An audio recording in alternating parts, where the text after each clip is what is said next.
नमस्कार मित्रों, जय हिंद। હું છું ડીને ચૌધરી। ફરી એકવાર આપ સર્વેનું સ્વાગત છે આપ સૌની સહિયારી યુટ્યુબ ચેનલ ડીઆર અપડેટમાં। તો મિત્રો, આ વિડીયોની અંદર આપણે ખાસ વાત કરીશું કે જે પણ વિદ્યાર્થીઓ અભ્યાસ કરે છે એમના માટે બસ પાસ યોજના ગુજરાત સરકાર દ્વારા શરૂ કરવામાં આવી છે અને આ જે યોજનાનો લાભ મેળવવા માટે તમારે એનું ફોર્મ કઈ રીતે ભરવાનું, સાથે સાથે એની સાથે કયા કયા ડોક્યુમેન્ટ જોડવાના છે, એના પછી આ ફોર્મ ભર્યા પછી તમારે જમા ક્યાં કરાવવાનું રહેશે અને બસનો જે પાસ કઢાવવા માટેની સંપૂર્ણ માહિતી તમને આ વિડીયોની અંદર આપીશું। તો જે પણ વિદ્યાર્થીઓ અભ્યાસ કરે છે અને અપડાઉન કરે છે, એટલે કે તમારા ઘરેથી તમારી જે કોલેજ છે અથવા તો શાળા અથવા મહાશાળા હોય ત્યાં સુધી જો તમે બસની અંદર અવર જવર કરો છો તો તમને રાહત દરે મુસાફરી માટેનો જે ખાસ પાસ આપવામાં આવે છે, જેના કારણે તમે મહિનાની અથવા 3 મહિનાનું અથવા તો 6 મહિનાનું કઢાવી શકો છો। એક જ વખત ખૂબ જ કમ પૈસા ભરી અને તમે મહિનાઓ સુધી મુસાફરી કરી શકો છો।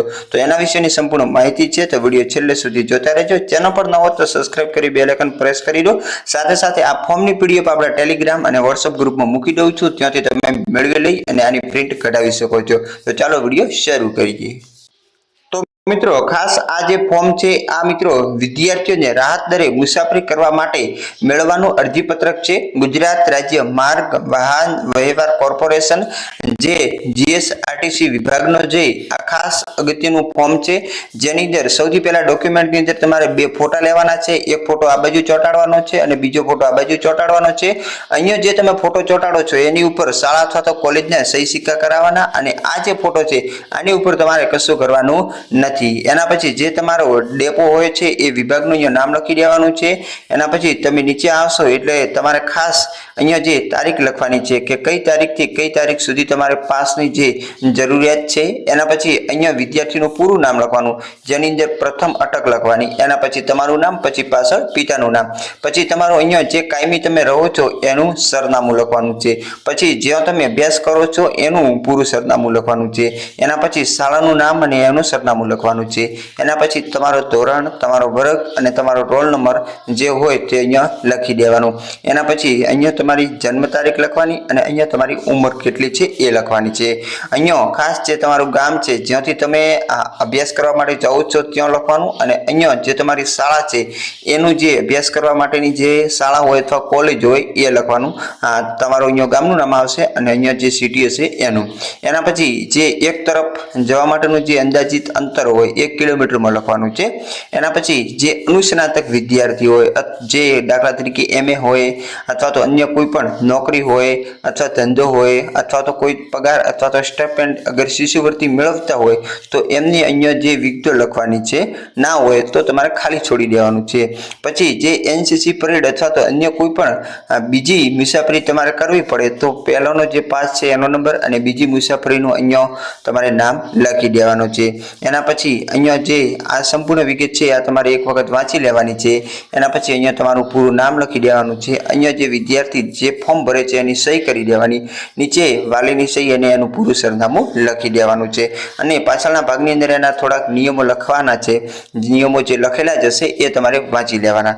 તો જે સરકાર માન્ય શાળા અથવા મહાશાળાના અધિકૃત વિદ્યાર્થીઓને બસ ભાડામાં ગ્રામ્ય તથા શહેરી વિસ્તારની બસોની અંદર 82.5% રાહત દર આપવામાં આવે છે, એટલે કે જે 100% હોય એનામાંથી 82.5% જેટલું તમારે ભાડું ભરવાનું રહેતું નથી, બાકીનું ભાડું જ ભરવું પડશે। રાહત દરનો જે માસિક, ત્રિમાસિક અથવા તો બદલી ટ્રાન્સપોર્ટ કરી શકશે નહીં અને જો કરવામાં આવશે તો પાસ જપ્ત કરવામાં આવશે। એટલે જે માસ જે પણ એ મહિનાનો તમે કઢાવો છો તો 1 મહિનાની અંદર એ પૂર્ણ થશે, એના પછી આગળ ટ્રાન્સપોર્ટ નહીં થાય। કોઈપણ સંજોગોમાં થોડા સમય માટે વપરાયેલા પાસનો રિફંડ પણ આપવામાં નહીં આવશે। એના પછી અન્ય જે ખાસ જે પાસ કાઢી આપવામાં આવશે એની મુદત પૂરી થશે તો નવો પાસ કઢાવવાનો રહેશે। ગ્રેસના 3 દિવસની મુદતમાં કઢાવી લેવો પડશે, એટલે કે જ્યારે તારીખ પૂરી થાય એના પછી 3 દિવસની અંદર તમારે નવો પાસ કઢાવી લેવો, એના પછી તમે ઉપયોગ કરી શકશો નહીં। અને ખાસ રજાના દિવસે બાદ તમારે જે ડિપોઝિટ તમને પરત આપવામાં આવશે। ખોવાઈ ગયેલું ખરાબ થયેલા પાસનું પણ રિફંડ નહીં આપવામાં આવે। ખરાબ થયેલા પાસ સાથે જો મુસાફરી મુસાફરી કરવામાં આવશે તો વિની ટિકિટના મુસાફરની જે નિયમ અધીન થતું ભાડું પણ આપવા માટે તમને જવાબદાર ઠારવામાં આવશે। જો બસમાં બેસવાની જગ્યા ના મળે તો તમારે ઊભા પણ મુસાફરી કરવી પડશે। વિદ્યાર્થીઓ પત્રક સાથે પાસપોર્ટ સાઇઝના 2 ફોટા રજૂ કરવાના રહેશે, જેની ઉપર એકમો આચાર્યના સહી સિક્કા અને બીજો ફોટો જોડવાનો રહેશે। બીજા કોઈ ડોક્યુમેન્ટ જરૂર નથી, માત્ર અને માત્ર 2 ફોટાની જરૂર પડશે। ₹5 તમારે ચાર્જ આપવાનો રહેશે, જેના કારણે તમને જે ઓળખપત્ર અને બીજું જોઈ તમારે જરૂર પડે તો ફરીથી ₹5 ભરી કઢાવી શકશો। અનુસ્નાતક વિદ્યાર્થીઓ માટેનો ખાસ જે અહીંયા વાંચી લેશો। એના પછી અહીંયા જે તમારી કોલેજ છે એની અંદર તમારે સહી સિક્કા કરાવવાના છે।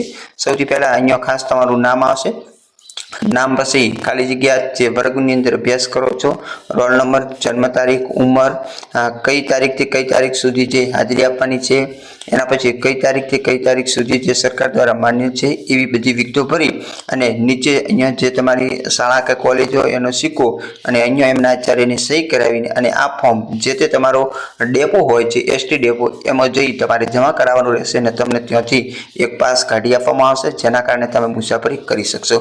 તો આ રીતે મિત્રો ઓફલાઈન સંપૂર્ણ પ્રોસેસ થાય છે। એના સિવાય અત્યારના સમયની અંદર ઓનલાઈન પણ શરૂ થઈ ગયું છે, તો ઓનલાઈન ફોર્મ કેવી રીતે ભરવું જેની સંપૂર્ણ વિગત આપતો વિડીયો આપણે એક તો મૂકી દીધેલ છે અને ફરી એક નવો વિડીયો પણ ટૂંક સમયની અંદર મૂકીશું।